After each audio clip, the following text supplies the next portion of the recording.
In this video, I will share some effective tips and strategies for boosting teenagers' self-esteem. As a parent, I'm a parent and I know, as a parent, it can be very difficult to see your child, to see your teen struggling with negative emotions, with self-doubt. But thank God there are so many ways that you can help. And with the strategies that I'm about to share with you, you can help your child in time, okay, develop a strong self-esteem that it will carry through adolescence and beyond. But before to share with you the things that you can do as a parent to help your child, I would like you to understand the reasons to why someone, a child, a person might struggle with low self-esteem. Understanding why your child's self-esteem might be low is the first step in helping him to build it back up. As a parent, I'm sure that you always wanted to see your child very happy. You always wanted the best for your child. You wanted your child to be confident, to try new things, to experience life, to believe in themselves and in their abilities. But sometimes you might notice that your child seems to have low self-esteem and low confidence. Maybe they shy away from new experiences. Maybe they struggle to try new things, struggle to make friends, or maybe they are overly critical of themselves. They call themselves names. They put themselves down. So what can cause this? One of the reasons of low self-esteem is negative self-image. And this negative self-image can develop from a variety of sources, such as criticism from others, unrealistic expectations, or being compared to other people, other children too much. It might come from being teased at school, feeling like they are not good enough for their parents, or struggling with a learning disability. Another common cause of low self-esteem is past experiences, negative past experiences such as failures, mistakes, rejections. Maybe your child wanted to do well on a test and he didn't. Or maybe your child wanted to make his best to win the game for his team and he didn't.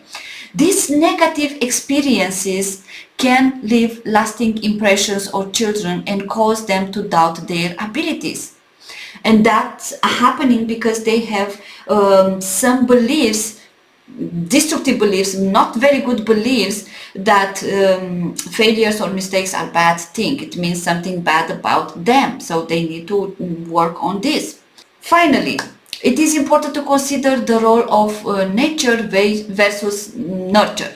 Some children may be more genetically predisposed to low self-esteem, to anxiety, while others might develop it due to environmental factors such as stress at home or difficulty adjusting to a new school, to a new activity or a new situation. Understanding why your child's self-esteem might be low is the first step, as I said, in helping him to build it back. Now, let's go on and see what are the things that you, the parent, can do. And the first thing that you need to do is to focus on building a positive relationship with your teen by being supportive, by showing interest in their lives and giving space to express themselves. Avoid criticizing or comparing your teen to others, because this can have a very bad negative on a child's self-worth and confidence. Comparing someone to another person can have lasting impact on their individuality. Comparing can create an environment of competition, insecurities, self-doubt that can lead to feelings of anxiety and even depression. The pressure to pressure up, to fit in and to be accepted can take a significant toll on a person's mental, physical and emotional well-being.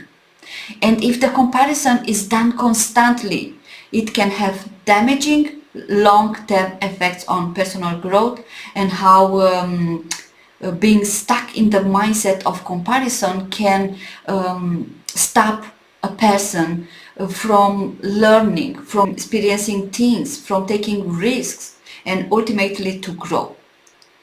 Everyone has his or her own journey, and it is important to respect that. It is also important to recognize that everyone has his or her own weaknesses and strengths. Comparing someone to another person based on their aspects can be very, very unfair. Instead of comparing, we should focus on celebrating individuality and uniqueness. Remember, comparing yourself or someone else to another person can have a lasting impact on the person's self-esteem and individuality. So let's embrace our differences and celebrate what makes us unique. Another idea, the second thing that you can do is to encourage positive self-talk and reframe negative thoughts. As teenagers go through significant changes, they are often faced with stressful situations. Having a healthy mindset is crucial. Being a teenager, it is tough. And negative self-talk can make it even tougher. That's why it is critical to encourage positive self-talk in teens. When a teen's self-talk it is negative, they are more likely to feel anxious or depressed. They might believe that they are not good enough, smart enough, or talented enough. But when they practice positive self-talk, they can improve their self-esteem and their overall mental health. It is important to teach teens how to reframe negative thoughts into positive ones. For example, instead of saying, I can't do this, they can say, I'm going to give my best. I'm going to give a try. Instead of saying, I am so dumb, they can say, I'm learning and growing every single day. Reframing negative thoughts takes practice. Okay, it won't happen overnight. So be patient if your child doesn't use positive self-talk all the time. But in time, if you are patient, in time, if you keep reminding him about the power of self-talk, positive self-talk, the child slowly, he will start to get used to say to himself positive things. And this will help the child to build confidence and feel better about himself. So make sure you are encouraging positive self-talk in your teens. Another thing that you can do is to praise effort and progress, not just achievements. Teenagers face a lot of pressure to achieve great things, academic success, athletic triumphs, and much more. But when we only focus on the end goal, we often forget to acknowledge the effort it takes to get there. That's why it is important to praise effort and progress as well as achievement. When we acknowledge the hard work that goes into something, we encourage teenagers to keep trying, even if they feel discouraged. Teens who are only praised for their achievements can often feel like failures when they don't perform perfectly, when they don't succeed. And this will lead to a lack of motivation and fear of failure. But teens who are praised for their effort and progress understand that success is a journey, not a destination. This mindset helps a person, a child, to stay motivated and keep going even when things get tough. So the next time you are talking to your child, encourage your child to keep going. Praise for the hard work and progress, not just for the achievement.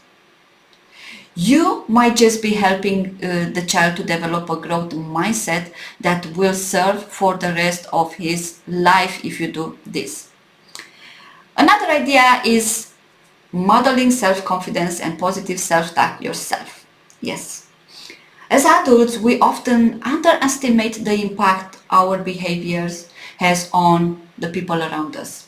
However, studies have shown that the way we model self-confidence, positive self-talk, directly affects the confidence level and self-esteem on our children.